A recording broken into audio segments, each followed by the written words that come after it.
Bonjour à tous et à toutes, j'espère que vous allez bien. Je suis heureuse de vous retrouver pour une nouvelle vidéo. Dans celle-ci, nous aborderons un repas essentiel, le petit déjeuner. Avec l'automne qui s'installe, on a souvent envie de se réconforter et de se réchauffer. Mais savez-vous qu'un petit déjeuner protéiné à IG bas peut faire toute la différence? Ainsi, dans cette vidéo, je vous propose 4 recettes de petit déjeuner à IG bas et protéinés que vous pourrez faire en avance pour des matins savoureux et sereins. Pour cette première recette, j'utilise les bocaux qui servent à faire des yaourts dans la yaourtière. Ils sont intéressants parce qu'ils se ferment avec le couvercle et du coup on va pouvoir les garder quelques jours. Et puis vous avez aussi la contenance. Après, si vous avez d'autres pots, c'est tout comme.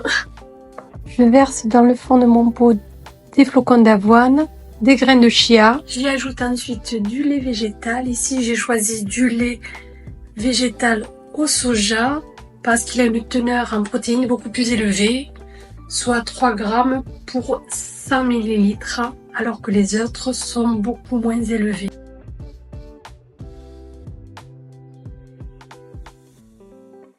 À côté, j'écrase ma banane à l'aide d'une fourchette. Je zeste ensuite ma clémentine et le mélange à ma purée de banane.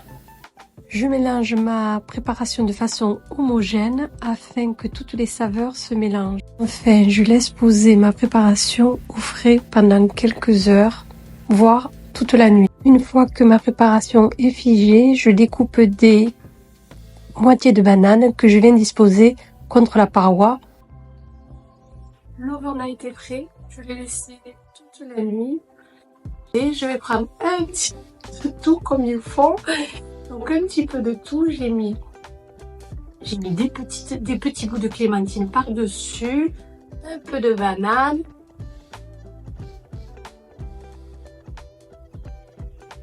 Sincèrement, je pensais que la clémentine allait un peu plus être fort en goût, mais même pas, c'est subtil. Et puis la clémentine apporte aussi un zeste de fraîcheur.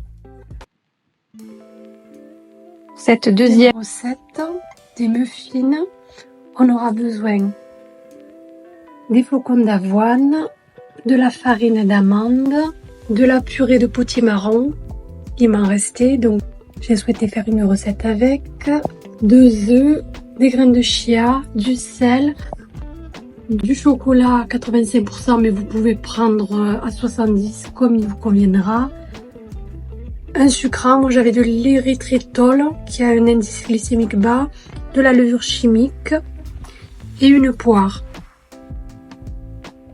Je verse dans un bocal mon potimarron, casse mes œufs et je mélange le tout. À côté, je verse dans un autre récipient la farine d'amande, les flocons d'avoine, les graines de chia. Je râpe ma noix de muscade, j'ajoute la levure chimique et je mélange le tout. J'ajoute ma préparation sèche à ma préparation humide que je mélange petit à petit et fais ça en 2 fois afin que celle-ci se mélange bien et qu'il n'y ait pas de grumeaux. Je pèle ma poire, l'épluche et la découpe en petits morceaux que je vais incorporer dans ma pâte à muffins. Je mélange ma pâte et les quartiers de poire. Enfin, je dresse mes muffins dans le moule en silicone. J'ajoute un carré de chocolat que je viens recouvrir à l'aide du dos de ma cuillère à soupe. Plus qu'à mettre au four. Mes muffins sont cuits.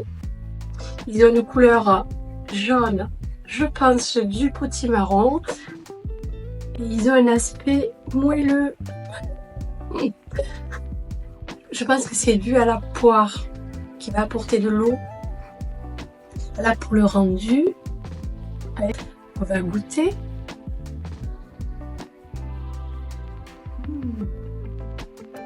On sent pas du tout le goût du potimarron. Et la poire, comme je vous disais, vient amener de l'humidité au gâteau. On va faire des pancakes revisités, améliorés. Donc j'ai d'abord moulu mes flocons d'avoine que je vais verser dans un grand bol. J'ajoute ma levure chimique. Pour rester dans le thème de l'automne, j'ai trouvé des mélanges d'épices pour pain d'épices. Donc on va en mettre un petit peu pour parfumer un peu ces pancakes. Mon sucre. Ici toujours pareil, de l'érythritol, mais après vous pouvez choisir du sucre d'agave. Je vais venir mélanger les éléments secs, les œufs, le lait végétal. Ici j'ai encore mis du lait de soja, mais après vous pouvez varier. Enfin, le yaourt végétal et noix de coco. Je remue le tout. J'ai au préalable râpé une pomme de ma petite Françoise. Elle se reconnaîtra. Donc pour apporter un peu plus de goût et de la texture, je vais mélanger lentement avec ma maryse.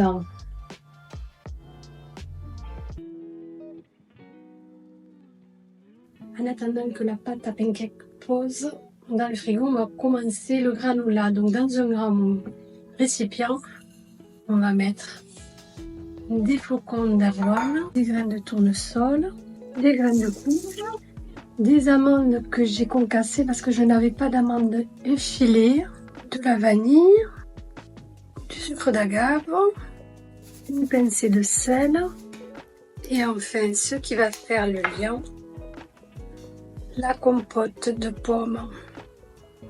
Et on va venir mélanger. On va mettre notre granola sur du papier de cuisson et on va venir l'étaler, faire une petite couche pour qu'il puisse bien cuire. Mon granola a refroidi, je le transvase dans un bocal. Il peut se conserver jusqu'à 2 semaines.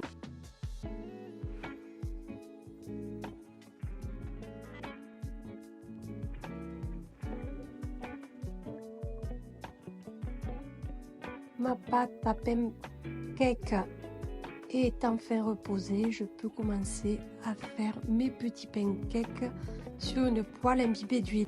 Je viens enfin garnir un cake de quartiers de pommes caramélisées avec du sucre d'agave.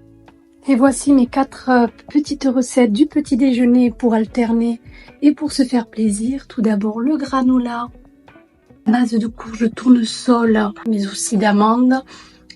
Des épices d'automne, mon overnight revisité à la banane clémentine et aux cacahuètes, les muffins poire chocolat et potimarron et enfin les pancakes revisités à base de pommes râpées et j'ai par-dessus caramélisé les pommes à la poêle avec un sirop d'agave. Ça sera tout pour aujourd'hui. J'espère que ces quelques recettes vous auront donné quelques idées pour les prochains petits déjeuners. Quant à moi, je vous souhaite une bonne journée, bonne fin d'après-midi et je vous dis à très bientôt pour découvrir de nouvelles recettes ensemble, mais aussi bien d'autres choses. Au revoir!